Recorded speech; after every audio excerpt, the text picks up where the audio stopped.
Mon père psychopathe m'a attaqué avec une batte de baseball parce que j'étais trop sensible. Puis lui et mon frère ont détruit ma carrière dans le travail social à coups de mensonges et de manipulations. Alors j'ai riposté, en devenant tout ce que je détestais. Mon père est un petit minable complexé. Depuis qu'on était gamin, lui et mon frère aîné Marcus, il avait cette obsession de faire de nous de vrais hommes. Chaque matin à 5 heures, on devait faire ce qu'il appelait l'entraînement du guerrier, se frapper jusqu'à ce que l'un de nous saigne. Si on pleurait ou si on se protégeait trop, papa nous forçait à rester dehors en sous-vêtements, les bras en l'air, tenant des parpaings. Un homme ne ressent pas le froid, disait-il pendant qu'on grelottait, les lèvres bleues. J'ai toujours trouvé ça dingue. Mais Marcus, lui, il adorait ça. À 12 ans, il dormait volontairement à même le sol parce que les lits rendent mou. Il faisait des pompes jusqu'à vomir, puis continuait encore pendant que papa le filmait pour Facebook, en mettant en légende, voilà comment on élève des loups, pas des moutons. Moi, de mon côté, je prouvais ma valeur autrement. J'avais des notes excellentes, j'étais capitaine de l'équipe de débat, je donnais des cours de soutien après l'école. Quand j'ai montré mon bulletin à papa, il l'a littéralement déchiré en deux. Les livres, c'est pour les nerfs qui savent pas se battre. Ton frère a pété le nez d'un gamin hier. Ça, c'est un exploit. Le moment où j'ai su que Marcus était complètement perdu, c'était à Thanksgiving, j'avais 16 ans. On était en train de dîner quand il s'est levé soudainement et s'est mis un énorme coup de poing en pleine figure. Son nez s'est mis à saigner à flot sur la dinde. La douleur, c'est juste la faiblesse qui quitte le corps, il a dit, avec du sang dans les dents et un grand sourire. Papa s'est levé pour l'applaudir. Maman, elle, continuait de manger comme si de rien n'était.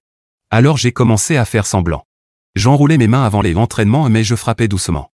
Je faisais semblant d'adorer les documentaires débiles sur les Navy SEALs. J'ai même commencé à sortir avec une fille agressive, Britney, qui aimait se battre en soirée, juste pour que papa me voie comme un vrai alpha. En secret, je voyais une psy, et je postulais dans des universités à l'autre bout du pays. J'ai fini à Berkeley, en travail social, spécialisé dans la masculinité toxique et les traumatismes. 6 ans plus tard, j'avais 24 ans, un master, je bossais avec des jeunes en difficulté. J'avais construit ma vie, un appart avec ma copine Sophia, une prof de danse que papa traitait des inutiles, j'organisais des ateliers sur la masculinité saine. Même notre chien était un rescapé, il s'appelait Tofu. Quand papa m'a invité à la cérémonie des accomplissements de Marcus, j'ai cru que c'était un tournoi de combat ou un truc du genre. J'ai décidé d'y aller, un peu par espoir qu'ils aient changé, un peu par morbide curiosité. J'aurais dû me douter que quelque chose clochait quand Marcus a ouvert la porte. On aurait dit un squelette recouvert de muscles, couvert de bleu et de plaies. Ses jointures étaient enflées en permanence, et il boitait. « Petit frère » m'a-t-il dit en me prenant dans une étreinte qui m'a broyé les os. C'est là que papa m'a vu. Son visage est passé du faux sourire au pur dégoût en une seconde. « Oh mon Dieu! T'es devenu encore plus mou? On dirait une gonzesse. » Avant que je puisse répondre, il m'a attrapé le poignet. « Tu sens ça? On dirait une main de fillette. »« Marcus, montre-lui ce que c'est une vraie main d'homme. » Marcus a levé ses mains détruites, les doigts tordus, remplis de cicatrices. « Je m'entraîne avec du verre brisé, frérot. Je sens plus rien. C'est magnifique. » C'est là que j'ai vu la table couverte d'armes, poings américains, battes de baseball avec des clous, bouteilles cassées. Ce soir, vous allez vraiment vous battre. Le gagnant aura mon respect. Le perdant, eh bien, les perdants méritent pas d'être appelés mes fils. J'ai essayé de partir, mais papa a bloqué la porte. T'es pas mon fils de toute façon. À frimer avec ton diplôme et tes petites mains de fragile, sûrement en train de te faire mener par ta gonzesse. Peut-être que ça va enfin faire de toi un homme. Il a attrapé la batte.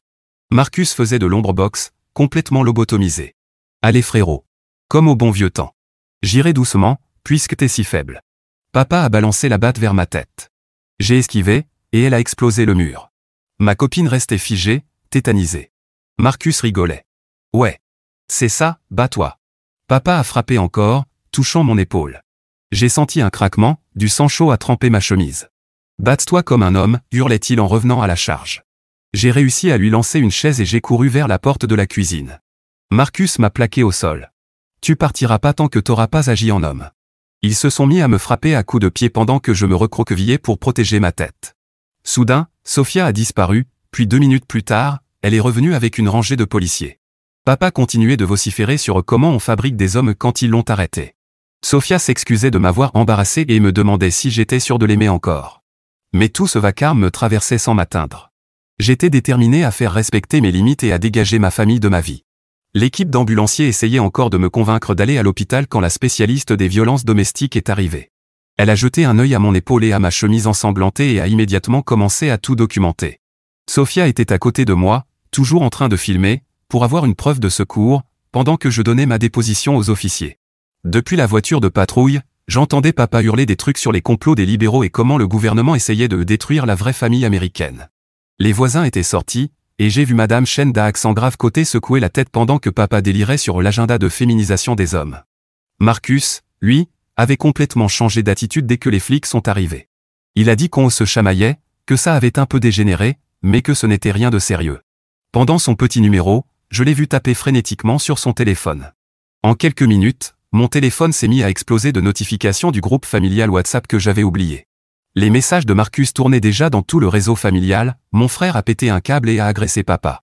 Il a même appelé les flics sur son propre père. J'ai toujours su que ces facs de gauchistes le détruiraient. J'avais 17 appels manqués donc les tentes en 10 minutes. C'est là que maman est enfin sortie de la maison. Elle était parfaitement maquillée, habillée comme pour une photo officielle, comme si elle s'y préparait depuis toujours. Elle est allée directement parler aux policiers en disant que c'était juste un malentendu. Elle a montré le sang sur ma chemise et affirmé que je m'étais sûrement blessé tout seul dans la bousculade, que ces garçons ont toujours été un peu brutaux entre eux. Quand ils lui ont demandé de faire une déclaration, elle a refusé, disant qu'elle ne voulait pas s'en mêler. La spécialiste m'a pris à part pendant que les officiers géraient mes parents. Elle m'a expliqué que, comme papa avait un casier vierge, il allait sûrement sortir sous caution rapidement. Je devais faire un choix. Porteur plainte immédiatement avec les preuves actuelles, ou attendre pour construire un dossier plus solide. Le problème, c'est que la fenêtre de 72 heures pour certaines preuves allait bientôt se refermer. J'ai décidé de porter plainte. À peine ai-je signé les papiers que mon téléphone a de nouveau explosé. Cette fois, Marcus postait déjà des captures d'écran sur le groupe WhatsApp de la famille. Des captures d'écran de mes anciennes notes de thérapie. Des notes que j'avais écrites dans un journal intime, que j'avais toujours gardé privé, et qui s'étaient retrouvées entre ses mains. Il avait surligné chaque mention de colère. Chaque fois que j'avais écrit que je souhaitais que papa disparaisse, sans le moindre contexte sur les abus qui avaient provoqué ses pensées. Le lendemain matin, Sophia m'a appelé de l'hôpital où elle travaillait. Sa voix tremblait. Quelqu'un avait crevé les 4 pneus de sa voiture sur le parking réservé aux employés. Aucune caméra n'avait rien capté. 1 heure plus tard, mon superviseur au centre pour jeunes m'a appelé. Ils avaient reçu une plainte anonyme d'un citoyen préoccupé à propos de mes tendances violentes et de mon comportement instable. L'appel mentionnait spécifiquement que j'avais agressé mon propre père. Un message de ma mère est arrivé pendant que j'essayais de gérer la situation des pneus. Pourquoi tu nous détruis? C'est ça que ton éducation t'a appris? À déchirer ta propre famille? J'ai raté ma réunion avec le procureur parce que j'attendais la dépanneuse. L'avocat de papa était déjà à l'œuvre, soutenant qu'il ne s'agissait que d'un simple conflit familial, pas d'une véritable agression. Il dépeignait un fils en rupture avec sa famille, revenu soudainement pour semer le trouble. Le procureur m'a appelé après, frustré que je ne sois pas venu pour donner le contexte essentiel. 2 jours plus tard, papa a obtenu une libération sous caution. Maman avait vidé son fonds de retraite pour payer sa caution. La première chose qu'il a faite a été de conduire jusqu'à mon immeuble et de prendre un selfie devant. Il a posté la photo sur Facebook avec la légende. Juste en train de vérifier si mon fils va bien. Je m'inquiète pour sa santé mentale depuis sa crise. J'ai passé les 3 jours suivants à installer des caméras de sécurité et à changer toutes mes serrures. Sophia m'a proposé qu'on aille chez ses parents un temps, mais je voyais bien la peur dans ses yeux. Elle était terrifiée, et je ne pouvais pas lui en vouloir. Ce n'était pas ce qu'elle avait signé en s'engageant avec moi. On a eu notre première vraie dispute quand elle a évoqué, d'une voix tremblante, que peut-être je ramenais du danger inutilement dans sa vie. C'est à ce moment-là que mon voisin a frappé à ma porte. Il avait une caméra Ring qui avait capté quelque chose d'intéressant. Les images montraient le camion de papa garé devant mon immeuble, 3 jours avant la cérémonie de Marcus. Il était resté là des heures, simplement à observer. Sur la vidéo du petit matin, on le voyait sortir et ouvrir son coffre, vérifier quelque chose à l'intérieur. En bougeant, la caméra captait brièvement ce qui ressemblait à une batte de baseball. Cette attaque n'avait rien de spontané. Papa avait prémédité quelque chose. Mais avant que je puisse transmettre la vidéo à mon avocat, mon lieu de travail m'a rappelé. On me suggérait de prendre un congé volontaire, le temps que les choses se calment. Les plaintes anonymes continuaient d'affluer, et désormais certains parents exprimaient leur inquiétude à l'idée que je continue à travailler avec leurs enfants. La campagne coordonnée battait son plein. Maman jouait les victimes dans son club de lecture, disant à tout le monde que son fils cadet avait toujours été instable, que ses parents avaient tout tenté pour m'aider, mais que j'avais rejeté la famille. Papa se positionnait comme le patriarche incompris, celui qui voulait simplement élever des fils forts. Et Marcus jouait le rôle du grand frère dévoué, tentant de sauver sa famille de son frère dérangé. Mon essai de candidature pour la fac a refait surface sur Internet la semaine suivante. Un essai où je parlais d'abus, de la nécessité de briser les cycles de violence. Mais quelqu'un, j'étais certain que c'était Marcus, l'avait édité. Toutes les mentions des violences de papa avaient été supprimées. Il ne restait que ma colère, mon ressentiment, mes envies de fuir. Hors contexte, ça donnait l'impression que j'avais toujours été l'agressif. Puis mes emails pro ont commencé à dysfonctionner. Des messages inappropriés avaient été envoyés depuis mon compte à des parents d'adolescents que j'accompagnais. L'équipe informatique a retracé l'adresse IP, elle venait de chez papa. Mais il ne pouvait pas prouver que c'était lui devant l'ordinateur. 3 collègues qui me soutenaient au départ ont commencé à s'éloigner. Après avoir reçu des appels de maman. Elle leur avait dit qu'elle s'inquiétait à cause de mon passé violent et de ma santé mentale, leur suggérant que je pouvais être dangereux. Le système judiciaire avançait lentement, pendant que ma vie, elle, s'effondrait à grande vitesse. L'avocat de papa avait réussi à obtenir mes dossiers de thérapie adolescente, censés être confidentiels. C'était à l'époque où j'avais 13 ans, après une visite aux urgences pour ce que mes parents avaient qualifié de « blessure sportive ». C'est un médecin suspicieux qui avait imposé un suivi psychologique. Et maintenant, ces dossiers étaient utilisés comme preuve de mon instabilité passée.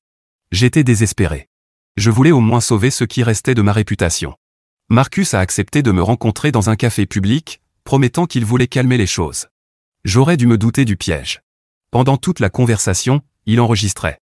Quand j'ai parlé des traumatismes de l'enfance, quand j'ai dit qu'enfant j'avais parfois souhaité que papa disparaisse, Marcus a tout enregistré.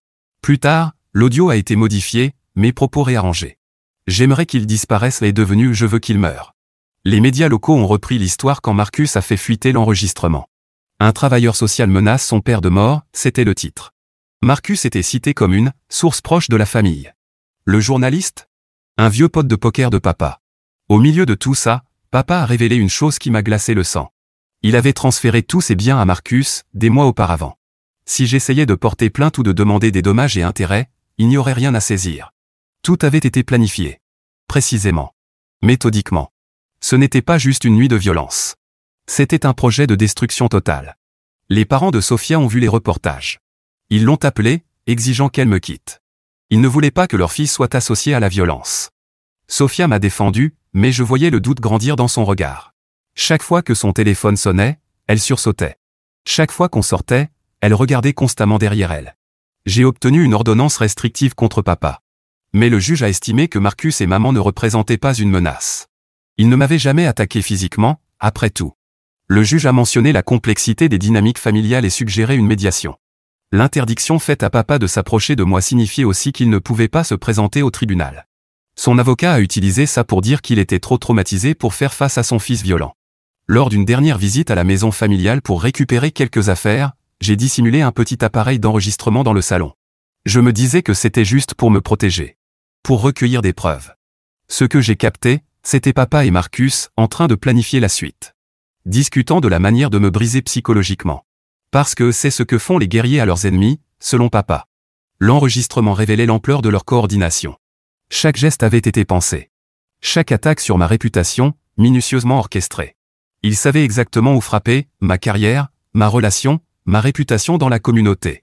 Papa parlait de tout ça comme d'une opération militaire. Et Marcus buvait chacune de ses paroles, déterminé à prouver qu'il était le fils loyal. Mais moi, je n'avais presque plus rien. Ma vie professionnelle s'effondrait. Mon couple était fragilisé. Et ma propre famille était devenue mon pire ennemi. Le système auquel j'avais cru, auquel j'avais consacré ma carrière, se révélait impuissant face à ce genre de manipulation organisée. Assis dans mon appartement à revoir les preuves que j'avais rassemblées, j'ai eu une prise de conscience glaçante. Pour riposter efficacement, il allait peut-être falloir que je devienne un peu comme eux. Utiliser leur tactique. Jouer à leur jeu. Cette pensée m'a dégoûté. Mais avais-je vraiment le choix? Ils détruisaient tout ce que j'avais construit, et respecter les règles ne suffisait plus. Sophia m'a trouvé là, entourée de documents juridiques et de dossiers de preuves.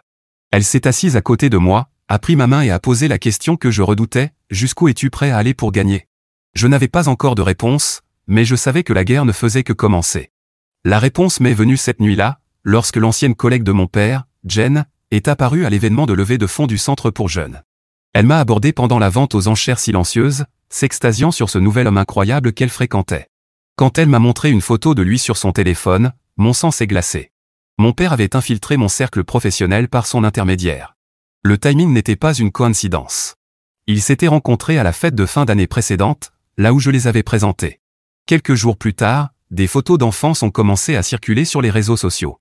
Marcus avait fouillé dans de vieux albums et posté des images soigneusement sélectionnées. Une me montrait en train de pleurer pendant un entraînement de « guerrier » avec la légende « Toujours été faible ». Une autre montrait Marcus ensanglanté mais souriant, légendé, vrai guerrier. Les commentaires louaient les méthodes parentales de mon père et remettaient en question ma légitimité à travailler avec des jeunes vulnérables. Ma mère a convoqué une réunion de famille chez ma tante, prétendant vouloir régler les choses. En arrivant, j'ai découvert un véritable tribunal familial. Elle a insisté sur le fait que j'avais toujours été dramatique, que les bleus visibles sur les anciennes photos n'étaient que des blessures normales de garçon. Ma tante a mentionné la visite des services sociaux quand j'avais 8 ans, mais elle l'a présenté comme un mensonge de ma part pour attirer l'attention, et non comme le signalement d'une enseignante inquiète. La guerre psychologique s'est intensifiée lorsqu'un parent d'un de mes clients a approché Marcus pour qu'il devienne le mentor de son fils. Le parent avait vu les reportages et pensait que Marcus représentait le type de modèle masculin fort dont son fils avait besoin. Marcus a accepté avec enthousiasme, allant jusqu'à reprendre le nom de mon propre programme de mentorat. Il a commencé à publier du contenu sur la « vraie guidance pour les jeunes hommes », en opposition directe à mon approche « trop douce ». J'ai réécouté un enregistrement réalisé chez mes parents.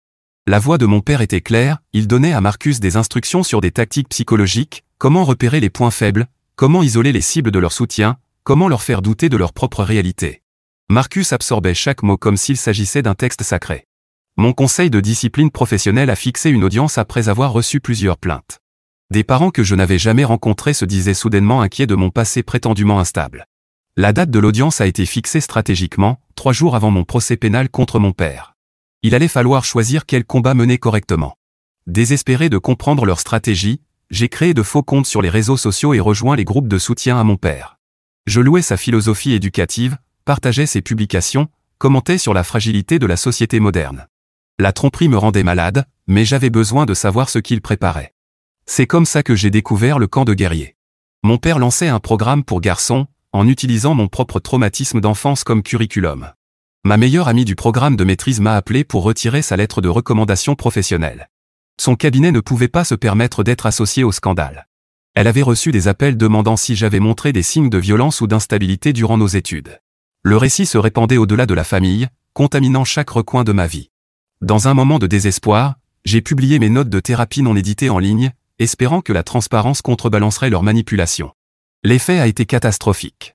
Les gens se sont focalisés sur chaque pensée de colère que j'avais exprimée, chaque moment de rage contre mes abuseurs. Les commentaires louaient la discipline de mon père et disaient que j'en avais manifestement besoin encore aujourd'hui. Le procureur en charge de mon affaire d'agression m'a proposé un accord, mon père plaiderait coupable pour un délit mineur, suivrait une thérapie de gestion de la colère et éviterait la prison. Il maintiendrait son innocence tandis que je devrais accepter cette version des faits. L'alternative ? Un procès au cours duquel son avocat promettait d'exposer mes problèmes de santé mentale depuis l'enfance. Des dossiers hospitaliers commençaient à émerger dans la phase de découverte. De multiples visites aux urgences pour des blessures sportives, tout avec la signature de ma mère sur les formulaires d'admission. Elle avait été présente à chaque blessure suspecte, sans jamais remettre en cause les explications données. Le schéma était évident pour qui voulait voir, mais légalement, prouver des abus datant de plusieurs décennies était presque impossible. L'influence de mon père s'étendait jusqu'à mon école supérieure. Mon ancien directeur de mémoire a publié un message disant qu'il avait toujours senti une instabilité chez moi, alors qu'il m'avait écrit des lettres de recommandation élogieuses 2 ans plus tôt. L'histoire révisée se propageait, réécrivant mon passé.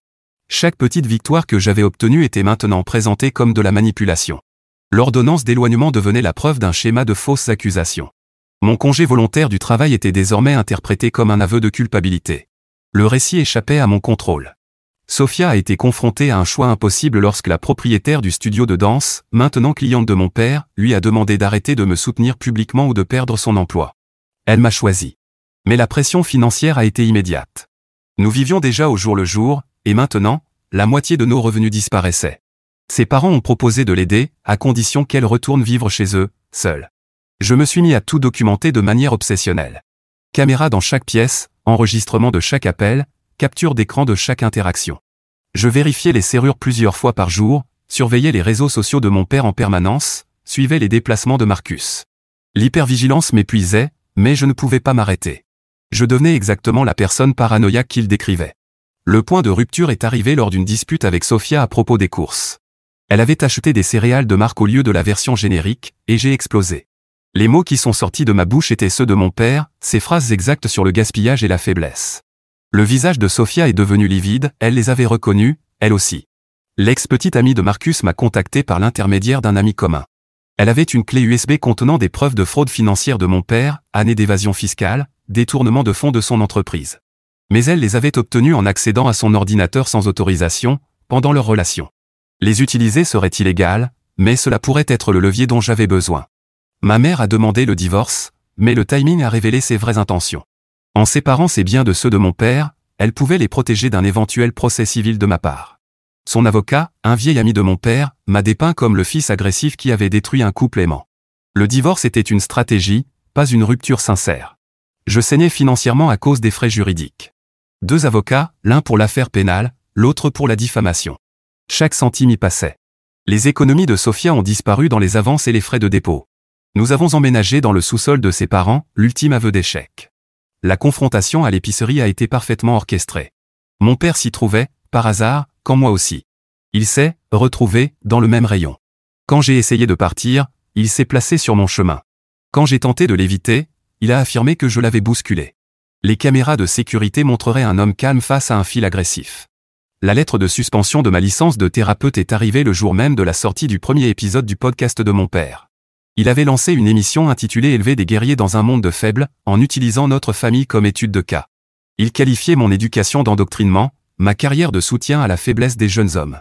La suspension signifiait que tout ce que j'avais construit pour m'éloigner de lui s'effondrait. La proposition de médiation de ma mère venait avec des conditions.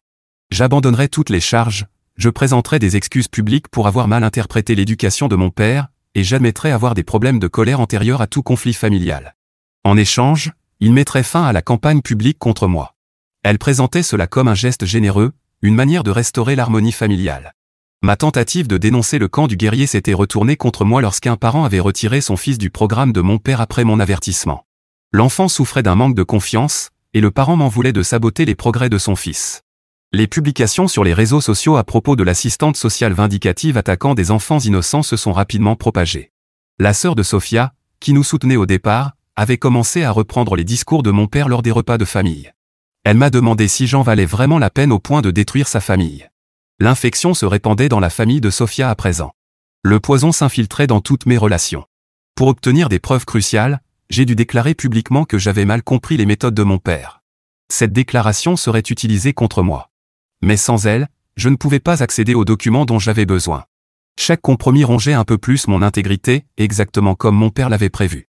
Les relevés bancaires révélaient clairement la fraude financière de mon père, mais montraient aussi un prêt que j'avais contracté auprès de l'entreprise familiale à 18 ans pour financer mes études. Je l'avais remboursé avec intérêt, mais l'avocat de mon père le présenterait comme un vol, établissant un schéma d'abus envers la famille. La date du procès a été avancée soudainement à cause d'un conflit dans le calendrier du juge. Au lieu de 3 semaines pour me préparer, je n'en avais plus que 3 jours. C'est l'avocat de mon père qui avait demandé le changement, sachant que je ne pourrais pas être prêt. Chaque manœuvre procédurale était calculée pour accentuer la pression. Le véritable objectif de mon père est devenu clair grâce aux conversations enregistrées. Il ne voulait pas simplement gagner. Il voulait s'assurer que je ne pourrais plus jamais travailler avec des populations vulnérables. C'était bien plus qu'une affaire familiale.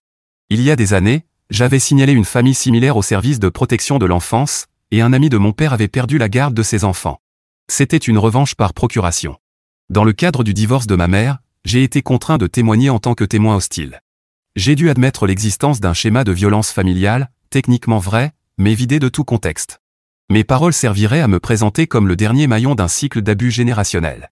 Désespéré, j'ai menacé Marcus de révéler sa consommation de stéroïdes s'il ne retirait pas ses déclarations. La menace a fonctionné. Il a fourni des preuves de la manipulation de mon père, mais cette victoire avait un goût amer.